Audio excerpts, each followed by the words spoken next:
Bismillahirrahmanirrahim. Assalamualaikum warahmatullahi wabarakatuh. Innal hamdalillah nahmaduhu wa nasta'inuhu wa nastaghfiruh wa na'udzu billahi min shururi anfusina wa sayyiati a'malina. Man yahdihillahu fala mudilla lahu wa may yudlil fala hadiya lahu. Asyhadu an la ilaha illallah wahdahu la syarika lah wa asyhadu anna Muhammadan abduhu wa rasuluh.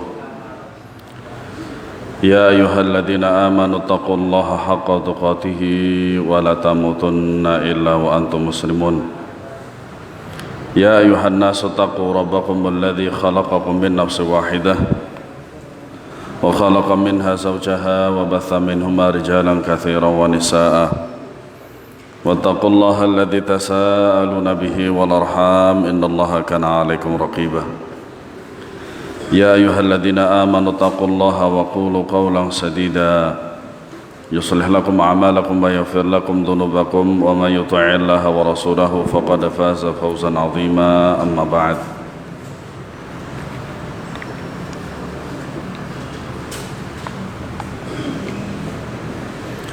فإن أصدق الحديث كتاب الله وخير الهدي هدي محمد صلى الله عليه وسلم وشر الأمور محدثاتها وكل محدثة بدعة وكل بدعة ضلالة وكل ضلالة في النار. معاشر المسلمين والmuslimat a'azzana Allah wa iyyakum. Sebagaimana yang disebutkan dalam hadis ketujuh dari hadis Arba'in An-Nawawiyah. An Abi Ruqayyah Tamim ibni Ausin Ad-Dari radhiyallahu anhu anna Nabiya sallallahu alaihi wasallam qala ad-dinu an-nasihatu ad-dinu an-nasihatu ad-dinu an-nasihah. Qulna liman ya Rasulullah? Qala lillahi wa li kitabihi wa li rasulihi wa li a'immatil muslimina wa 'ammatihim. Rawahu Muslimun. Dari Abu Ruqayyah Tamim bin Aus Ad-Dari radhiyallahu anhu, ia berkata bahwa Nabi sallallahu alaihi wasallam bersabda, agama adalah nasihat. Dan ini beliau mengulang-ulang sampai 3 kali. Maka pada dasarnya ketika kita mempelajari ajaran agama kita itu sama saja kita menerima nasihat. Dan di dalam agama yang kita pelajari itu terdapat banyak sekali yang namanya nasihat. Dan nasihat itu tentu saja adalah menginginkan kebaikan orang yang dinasihati. Oleh karenanya Al-Imam Al-Khattabi rahimahullahu ta'ala berkata dalam Jami' Ulum Al-Hikam, disebutkan dalam Jami' Al-Ulum Al-Hikam, an-nasihatu kalimatun yu'abbiru biha an jumlatin hiya iradatul khairi lin mansuhi lahu. Nasihat adalah kalimat ungkapan yang bermakna mewujudkan kebaikan kepada yang ditujukan nasihat tersebut. Makanya kita adalah orang-orang yang selalu rindu membutuhkan yang namanya nasihat. Ya. Terlebih lagi jikalau nasihat itu adalah nasihat untuk kebaikan kita bersama, untuk kebaikan diri sendiri. Terlebih lagi jikalau nasihat tersebut di dalamnya disampaikan qala Allah qala Rasul sallallahu alaihi wasallam, maka dia adalah sebaik-baik nasihat. Dan tentu saja orang yang menasihati itu bukan berarti dia itu adalah yang sudah paling hebat, tidak. Paling baik, tidak, tentu saja tidak. Kenapa demikian? Karena kita kaum muslimin ini butuh yang namanya nasihat. Dan nasihat itu termasuk daripada amar ma'ruf nahi mungkar. Jikalau nasihat itu tidak ada, maka tidak ada yang namanya amar ma'ruf nahi mungkar. Amar ma'ruf nahi mungkar dalam nasihat itu adalah bentuknya lemah lembut.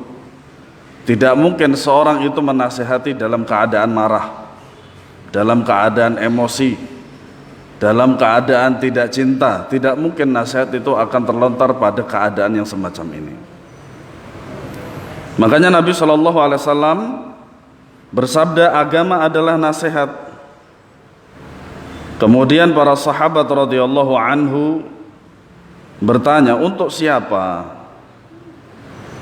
Beliau menjawab, bagi Allah, bagi kitabnya, bagi rasulnya, bagi pemimpin-pemimpin kaum muslimin, serta bagi umat Islam umumnya. Hadis riwayat Muslim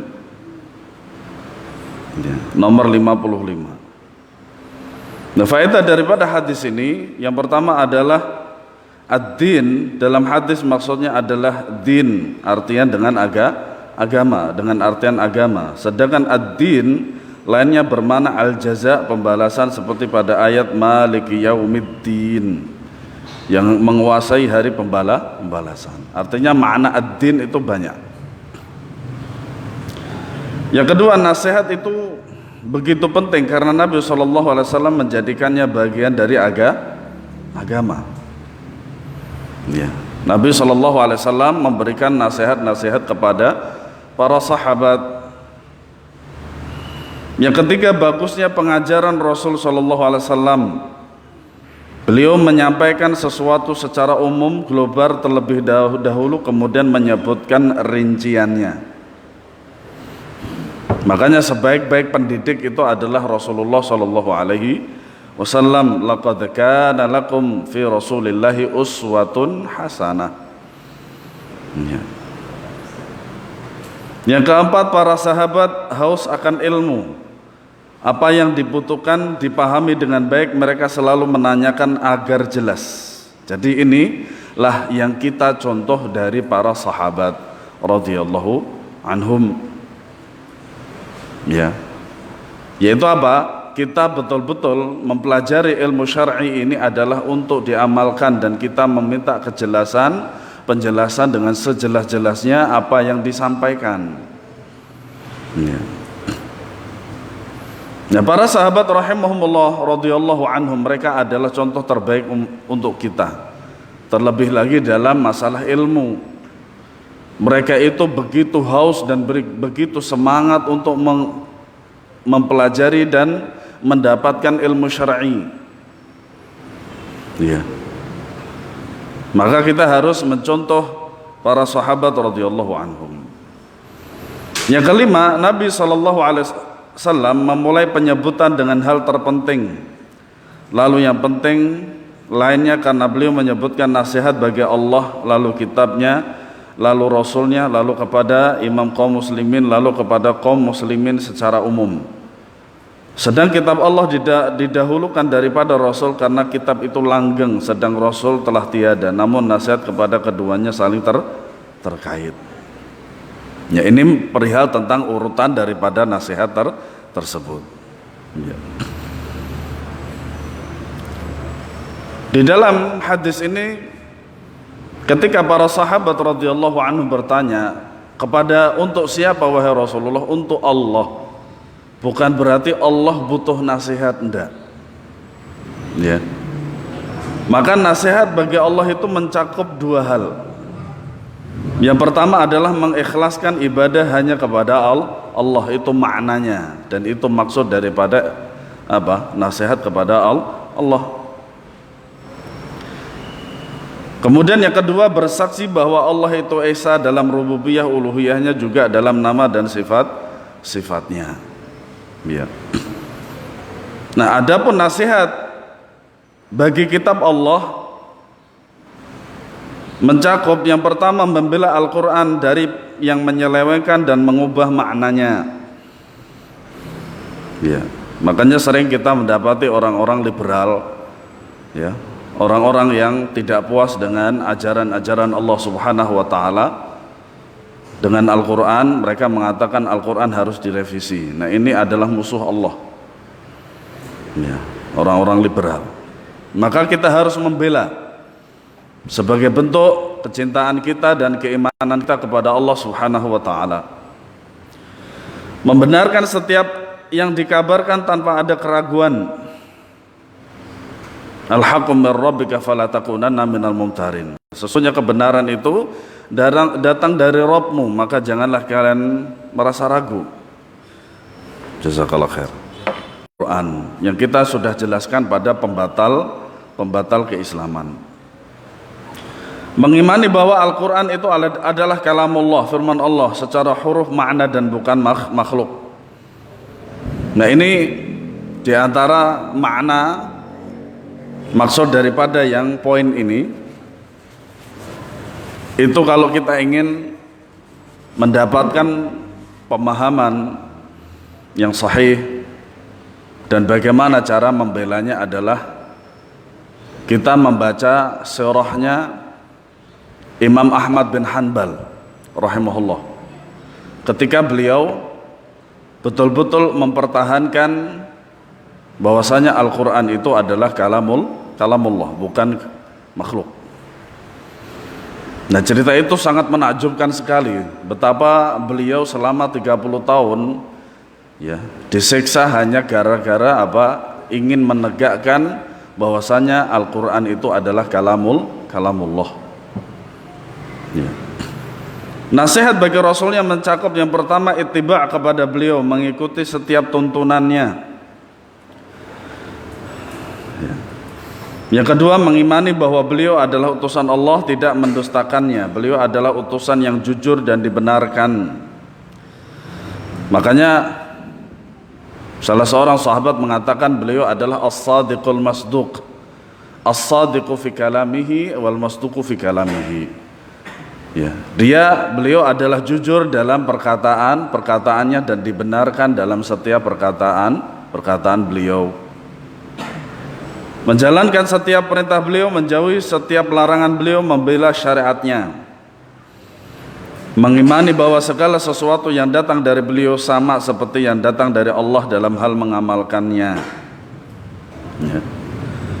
Kemudian membela Nabi SAW ketika hidup dan ketika beliau telah tiada, termasuk pula membela ajaran beliau. Makanya yang paling sahih adalah ketika Rasulullah SAW beliau dihina dan dicela, itu adalah pertama adalah mempelajari ajarannya, sunnahnya. Ya. Kemudian nasihat kepada ulama kaum muslimin mencakup yang pertama mencintai mereka. Makanya di antara kemunduran umat itu dikarenakan apa? Mereka itu benci terhadap ulama mereka. Ya. Menolong mereka dalam menjelaskan kebenaran seperti dengan menyebarkan tulisan dan karya para ulama. Ya. Membela kehormatan mereka, meluruskan kesalahan mereka dengan cara yang baik. Ya. Sebesar atau sekecil apapun, ya, kesalahan dari seorang ulama, apabila dia dibandingkan dengan kebaikannya, maka lebih banyak kebaikannya. Mengingatkan mereka dalam kebaikan dengan mengarahkan cara yang pas ketika menyampaikan dakwah kepada orang lain. Nasihat kepada penguasa mencakup yang pertama meyakini mereka adalah pemimpin. Yang kedua, menyebarkan kebaikan-kebaikan mereka kepada rakyat sehingga membuat rakyat mencintainya dan ia bisa menjalankan kepemimpinan dengan baik. Ya. Hal ini jauh berbeda jika yang disebar oleh aib-aib penguasa. Makanya apa? Rakyat, ya, sebagiannya jikalau mereka itu punya kekuatan dan bisa menandingi dari pemerintah, maka bukan berarti dibolehkan mereka itu untuk memberontak, tidak sama sekali. Ya. Yang ketiga, menjalankan perintah dan menjauhi setiap hal yang dilarang dari penguasa selama bukan dalam rangka bermaksiat kepada Allah. Nah, ini kaidah penting. yang sudah kita jelaskan kemarinnya sebelum pembahasan kali ini. Karena tidak boleh ada ketaatan kepada makhluk dalam bermaksiat kepada Allah. Sedangkan kalau maksiat itu dilakukan oleh diri penguasa sendiri, tetaplah mereka ditaati dalam perintahnya, bukan dalam mengikuti maksiat yang mereka lakukan. Nah, dalam poin yang semacam ini, poin seperti ini apa? Kita itu lebih mencintai Allah dan Rasulnya. Kedua, di antara konsekuensi dan bentuk kecintaan kita terhadap Allah dan Rasulnya adalah kita menjalankan apa-apa yang diperintahkan oleh Allah dan Rasulnya perihal ketaatan kepada pemimpin, dan menjauhi yang namanya hawa nafsu dan perkataan-perkataan syubhat lainnya. Ya. Sehingga kadang ketika kita tidak menanamkan rasa cinta ini kepada Allah dan Rasulnya, kadang ya orang mengedepankan hawa nafsu dan pikiran syubhat yang ada pada pikiran mereka, sehingga apa?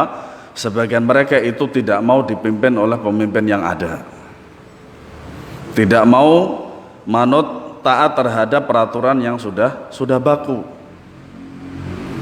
Nah, yang semacam ini akan mencelakakan dia sendiri, ya, akan mencelakakan dia sendiri. Terlebih lagi berbeda jikalau dia walaupun secara zahir ya itu terzalimi oleh pemerintah, pada dasarnya dia itu berada di atas keridhaan Allah Subhanahu wa taala. Ya. Kemudian yang keempat, menutup aib mereka sebisa mungkin. Bukan bermudah-mudahan menyebarkannya, namun tetap ada nasihat langsung kepada mereka atau lewat orang yang terdekat dengan mereka tanpa mesti diketahui oleh orang banyak. Nah, ini diantara usul ahlu sunnah wal jamaah, prinsip daripada ahlu sunnah wal jamaah, yaitu menasehati pemimpin dengan cara sembunyi-sembunyi. Apakah boleh secara terang-terangan? Boleh, tetapi harus tahu keadaannya. Bukan berarti terang-terangan itu di depan kaum muslimin, tidak. Ya, tidak. Tidak boleh memberontak kepada mereka kecuali melihat ada kekufuran yang nyata dengan dalil pasti dan ada kemaslahatan yang besar. Ya.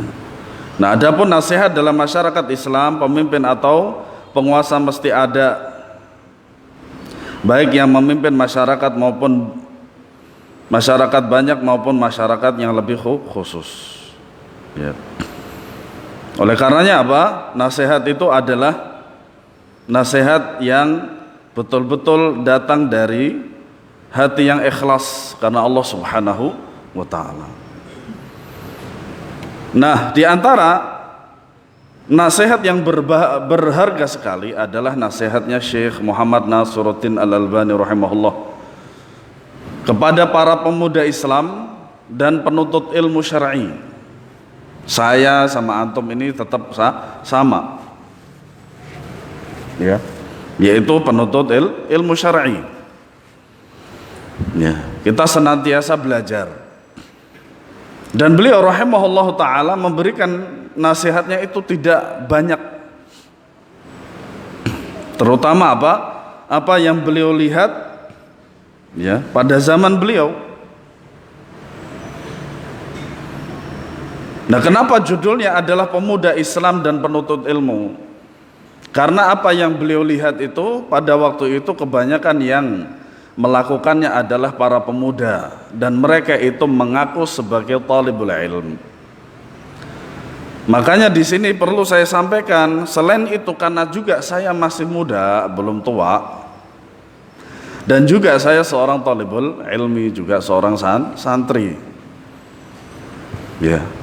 Nah, ini adalah nasihat yang begitu berharga, ya, yang sudah saya baca dan sudah saya baca berkali-kali, maka ini sangat penting sekali untuk saya sampaikan supaya saya bisa mengambil faedah lagi daripada nasihat ini dari seorang alim besar, Syekh Al-Allamah Al-Muhaddits Syam, Syekh Nasiruddin Al-Albani rahimahullah. Ya. Beliau berkata, pertama-tama aku menasihatimu dan diriku. Ya. Karena apa?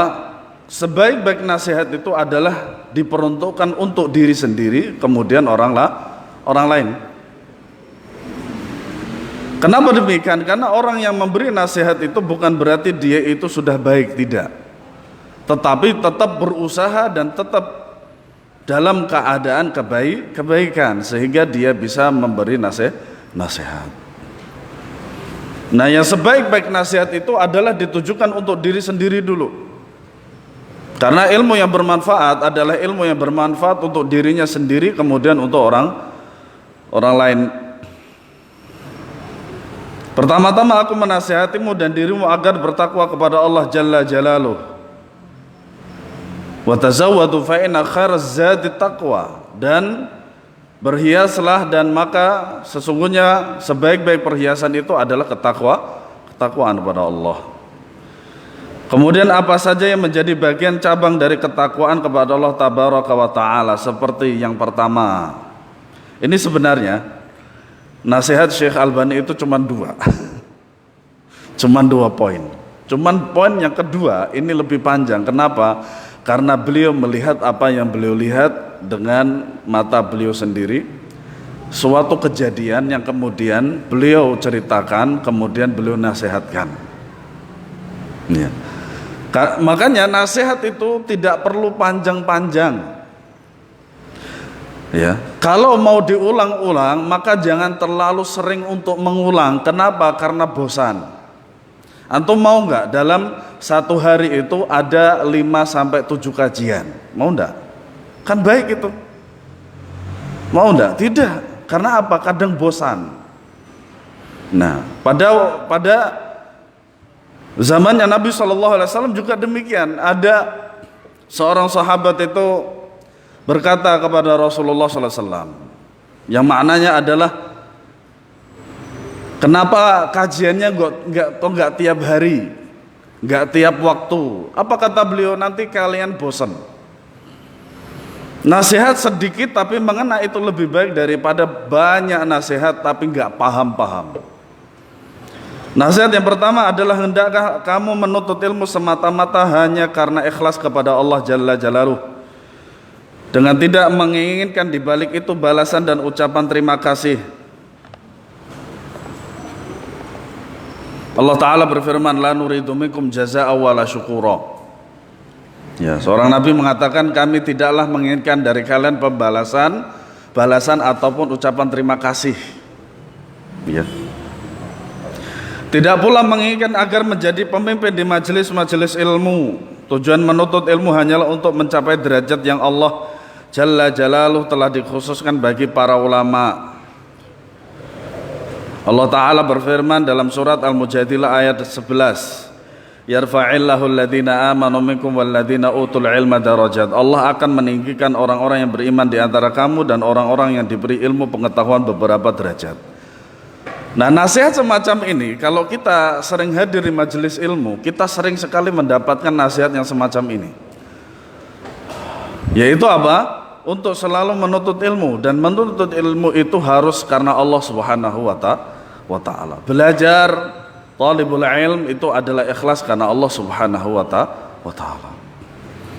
Kenapa demikian? Karena ilmu itu datangnya dari Allah, dan tidak bisa ilmu Allah itu apabila diniatkan kepada untuk selain Allah, tidak bisa.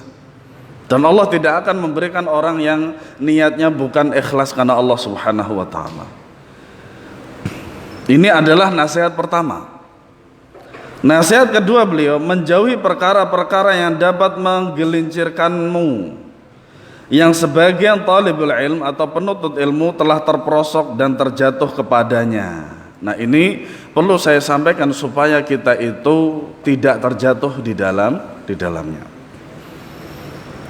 Nasihat ini tentu saja saya ulangi lagi untuk saya sendiri dan untuk kita semua. Di antara perkara-perkara itu, yang pertama, mereka amat cepat terkuasai oleh sifat ujub, kagum pada diri sendiri dan terpedaya sehingga ingin menaiki kepala mereka sendiri. Wah, saya sudah bisa hafal 30 juz. Wah, saya sudah hafal 100 hadis. Wah, saya sudah mempelajari atau sudah hafal matan ini dan itu. Ya. Nah, dia tidak bersyukur kepada Allah Subhanahu wa taala. Seharusnya ketika dia mengatakan demikian, dia dahului dengan kata alhamdulillah. Alhamdulillah, Allah telah memudahkanku untuk menghafal Al-Qur'an, untuk menghafal hadis dan seterusnya. Ya. Dia bisa menghafal Al-Qur'an itu adalah karena taufik dari Allah Subhanahu wa taala. Pertolongan dari Allah Subhanahu wa taala. Maka semuanya harus dikembalikan kepada Allah Subhanahu wa taala. Nah, sifat ujub, kagum pada diri sendiri, ini termasuk sifat syaitaniyah. Sifat syaitan. Kenapa? Karena syaitanlah yang pertama kali menganggap dia itu lebih baik daripada Adam. Ya. Allah Ta'ala berfirman menerangkan tentang perkataan ya, syaitan atau iblis. Dia mengatakan ana khairun minhu, aku lebih baik daripada Adam. Khalaqtani min nar wa khalaqtahu min tin. Engkau menciptakanku dari api, sedangkan engkau menciptakan dia, yaitu Adam, itu dari apa? Dari tanah. Nah, inilah bentuk kesombongan pertama kali daripada iblis dan sifat ujub. Padahal kalau antum perhatikan, api itu bisa dimatikan dengan debu, bisa dimatikan dengan pasir. Nah, inilah yang pertama kali yang memberikan kita contoh dalil akal, yaitu iblis. Makanya janganlah kita itu mengikuti iblis. Nah, yang pertama ini sehingga menyebabkan perasaan yang kedua. Apa itu? Mengeluarkan fatwa untuk dirinya dan untuk orang lain sesuai dengan apa yang tampak menurut pandangannya, tanpa meminta bantuan dari pendapat-pendapat para ulama salaf terpendahulu umat ini yang telah meninggalkan harta warisan berupa ilmu yang menerangi dan menyinari dunia keilmuan. Artinya apa? Ketika dia sudah mencapai derajat dalam menuntut ilmu, dia seakan-akan tidak butuh terhadap para ulama salaf lagi. Sehingga dengan rasa ujub tersebut, ya, dia itu merasa dia sudah pandai. Sehingga apa? Dia membuat sebuah majelis ilmu, kemudian membuat fatwa tanpa merujuk kepada pemahaman salaf atau tanpa merujuk kepada ilmunya salaf. Nah, ini sebuah keburukan dan pengaruh daripada sifat ujub yang pertama tadi. Padahal fatwa itu bukanlah perkara yang ringan. Betapa banyak orang itu hancur, rusak, itu dikarenakan karena fatwa. Ya. Dengan warisan itu jika dijadikan sebagai alat bantu dalam upaya penyelesaian berbagai musibah bencana yang tertumpuk sepanjang perjalanan zaman, sebagaimana kita telah ikut menjalani merasakannya, di mana sepanjang zaman itu dalam kondisi yang sangat gelap gulita. Artinya apa? Dia mencoba untuk berdiri sendiri dengan fatwanya. Syekh Al-Albani rahimahullahu ta'ala mengatakan, janganlah engkau berpendapat sesuatu tanpa melihat kepada pendapat salaf terdahulu. Ya. Meminta bantuan dalam berpendapat dengan berpedoman pada perkataan dan pendapat salaf akan sangat membantu kita untuk menghilangkan berbagai kegelapan dan mengembalikan kita kepada sumber Islam yang murni, yaitu Al-Quran dan Sunnah As-Sahihah. Sesuatu yang tidak tertutup bagi kalian bahwasanya aku hidup di zaman yang mana aku alami padanya dua perkara yang kontradiksi dan bertolak belakang. Nah, Syekh Al-Albani rahimahullah menjelaskan kepada kita apa yang beliau lihat. Yaitu pada zaman di mana kaum muslimin, baik para syekh maupun para penuntut ilmu, kaum awam ataupun yang memiliki ilmu, hidup dalam jurang taklid. Ya. Bukan saja pada mazhab, bahkan lebih dari itu, yaitu bertaklid pada nenek moyang mereka. Ya. Sedangkan kami dalam upaya menghentikan sikap tersebut, mengajak manusia kepada Al-Quran dan Sunnah. Demikian juga terjadi pada negeri Islam.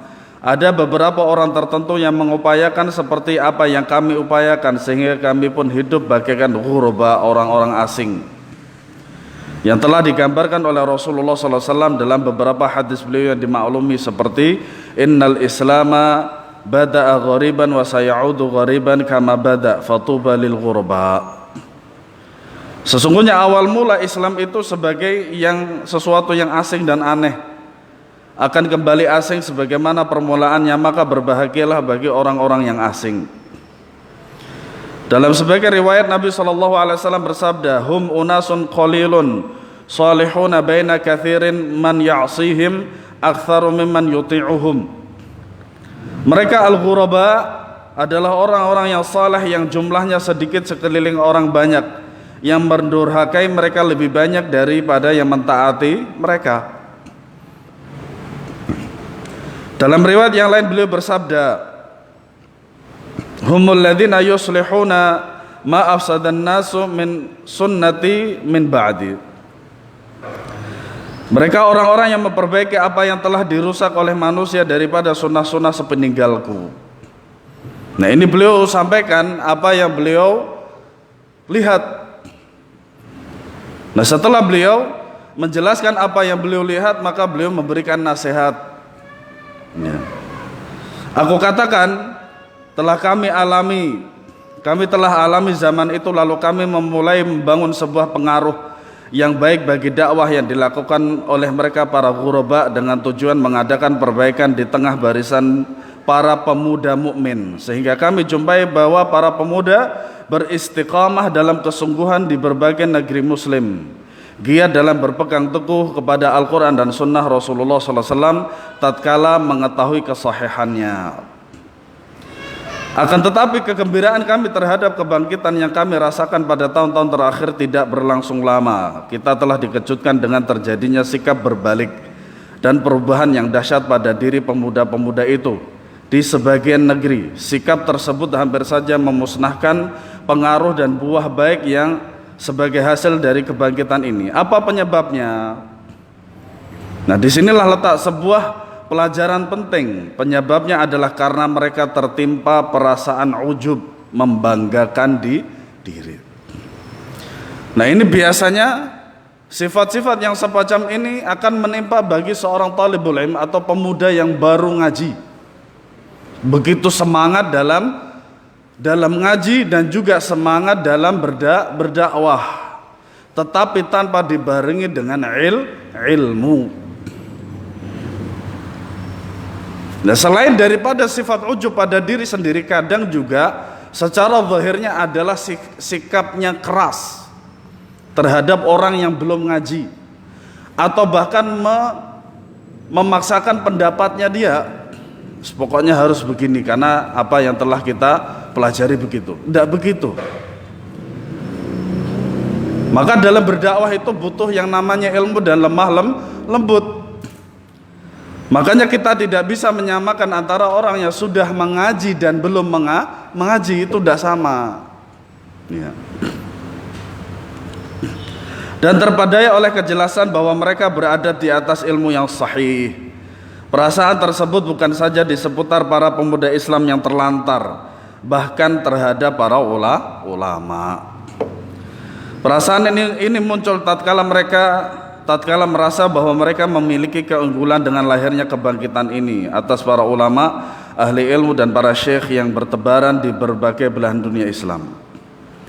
Sebagaimana mereka pun tidak mensyukuri nikmat Allah Jalla Jalaluh yang telah memberikan taufik dan petunjuk kepada mereka untuk mengenal ilmu yang benar serta adab-adabnya. Mereka tertipu oleh diri mereka sendiri dan mereka mengira sesungguhnya mereka telah berada pada status kedudukan dan posisi tertentu. Syekh Al-Albani rahimahullah ta'ala menyebutkan cuman satu penyakit, yaitu ujub. Nah, biasanya memang hal itu akan menghigapi seorang penuntut ilmu yang baru menapaki ilmu syar'i. Dan kita sudah melihat kenyataan demikian. Ketika apa yang dia dapatkan dari sebuah ilmu kemudian dia sampaikan kepada orang lain dengan terkesan memaksa. Ustadz Abdullah Zain hafizahullah ta'ala itu menerangkan dalam muqaddimah beliau di buku beliau 14 contoh hikmah dalam berdakwah, yaitu seorang anak dipondokkan oleh bapak ibunya dalam sebuah pondok. Nah kemudian ketika liburan semester dia pulang ke rumahnya kemudian mendakwahkan kepada orang tuanya. Dia berkata kepada bapaknya, "Bapak, rokok itu haram dan Bapak harus memotong daripada seluruh celana-celana Bapak karena apa? Isbal itu haram dan di neraka. Ibu wajib untuk bercadar karena cadar itu wajib dan wajib untuk memakai kaos kaki dan sekaligus juga memakai gamis." Apa yang terjadi? Anak tersebut diusir. Nah ini semangat walaupun benar, tetapi kalau tanpa ilmu ya seperti ini jadinya. Nah saya kira antum juga bisa melihat hal tersebut di sekitar kita juga, atau mungkin diri kita sendiri atau kalangan kita sendiri, dalam tanda kutip kalangan ya.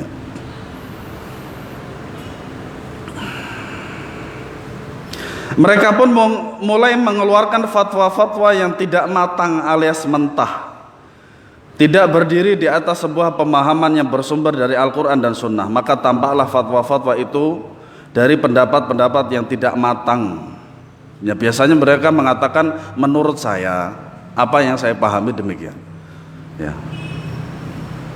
Lalu mereka mengira bahwasanya itulah ilmu yang terambil dari Al-Quran dan Sunnah. Maka mereka pun tersesat dengan pendapat-pendapat itu dan juga menyesatkan banyak. Karena kita itu butuh dengan yang namanya nasihat.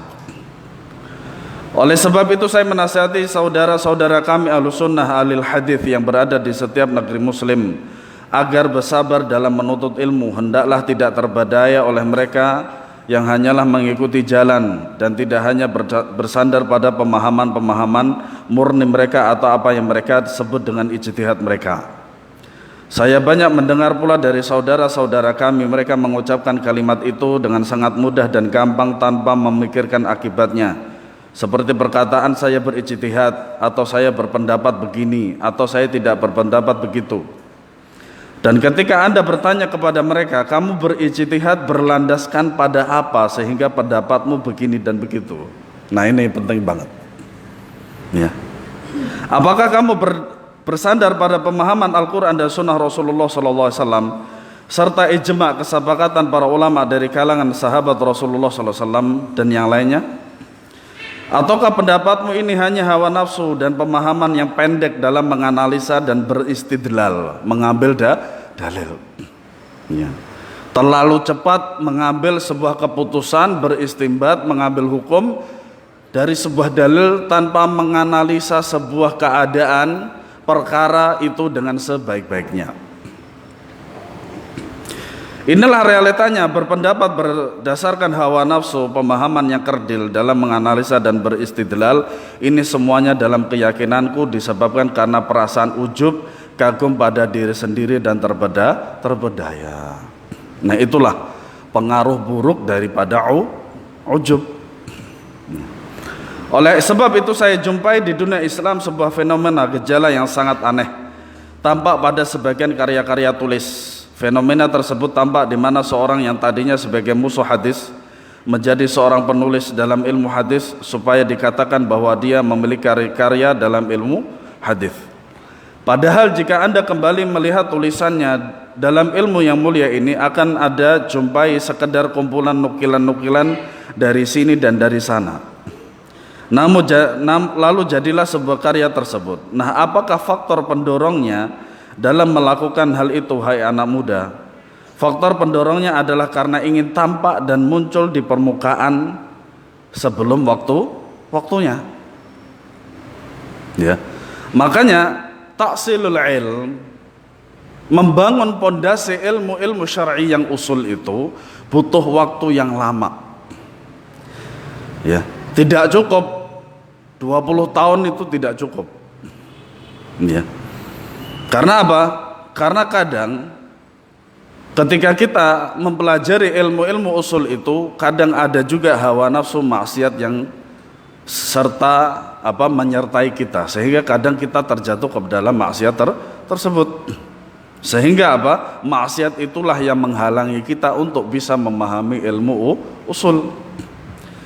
Nah, perlu sekali di majelis kita ini dibahas tentang usul akidah, pokok-pokok akidah, pokok-pokok hadis, usul fikih, ya, qawaid fikhiyah dan lain sebagainya. Itu sangat penting sekali supaya kita betul-betul tahu pokok-pokok agama, sehingga kita itu bisa memahami perkara-perkara yang furu'.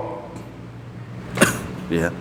Supaya kita bisa memahami perkara-perkara yang cabang. Sehingga dikatakan hubbudz zuhur yaqta'udz zuhur.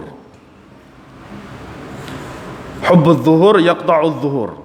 Perasaan cinta senang untuk tampil akan mematahkan punggung, akan berakibat buruk. Sekali lagi saya nasihati saudara-saudaraku penuntut ilmu agar menjauhi segala perangai yang tidak islami, seperti perasaan terpedaya oleh apa yang telah diberikan kepada mereka berupa ilmu, dan janganlah terkalahkan oleh perasaan ujub terhadap diri sendiri. Sebagai penutup, nasihat ini adalah mereka menasihati manusia dengan cara yang baik. Nah, ini inti kedua daripada nasihat Syekh, ya. Menghindar dari penggunaan cara-cara kaku dan keras di dalam berdakwah. Makanya intinya ini kadang yang melaksanakan atau melakukan ini adalah para pemuda. Karena kami berkeyakinan bahwasanya Allah Jalla Jalaluhu ketika berfirman, ud'u ila sabili rabbika bil hikmati wal mau'izatil hasanati wajadilhum billati hi ahsan. Serulah manusia ke jalan Rabbmu dengan hikmah dan peringatan yang baik, dan debatlah mereka dengan cara yang baik. Bahwa sesungguhnya Allah Jalla Jalaluhu tidaklah mengatakannya kecuali dengan kebenaran al-haq. Itu terasa berat oleh jiwa manusia, oleh sebab itu ia cenderung menyombongkan diri untuk menerimanya kecuali mereka yang dikehendaki oleh Allah. Maka dari itu, jika dipadukan antara beratnya kebenaran pada jiwa manusia plus cara dakwah yang keras lagi kaku, ia berarti menjadikan manusia semakin jauh dari panggilan dakwah. Sedangkan kalian telah mengetahui sabda Nabi SAW, inna minkum munaffiruna thalathan, bahwasanya di antara kalian ada orang-orang yang menjauhkan manusia dari agama. Beliau mengucapkannya tiga kali. Nah, itulah nasihat yang sangat berharga dari seorang alim besar, alimus Syam, muhaddithul asr, al-alama Syekh Muhammad Nasiruddin Al-Albani rahimahullah. Dan itu memang terjadi juga pada zaman kita dan di kota kita tercinta ini.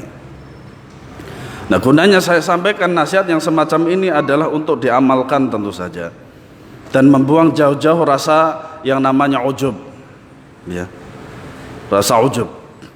Kemudian juga mendakwahi manusia dengan cara keras, haruslah dengan cara hikmah dan peringatan yang baik. Semoga Allah Subhanahu wa taala menjadikan kita orang-orang yang senantiasa mendapatkan nasihat yang baik dan menjalankan nasihat tersebut, senantiasa kita dalam kebaikan yang telah ditakdirkan oleh Allah Subhanahu wa taala. Wallahu alam bissawab. Subhanakallahumma wa bihamdika asyhadu an la ilaha illa anta astaghfiruka wa atubu ilaik. Wassalamu alaikum warahmatullahi wabarakatuh. Untuk siapa, Pak? Jauh. Nah, yang jauh ada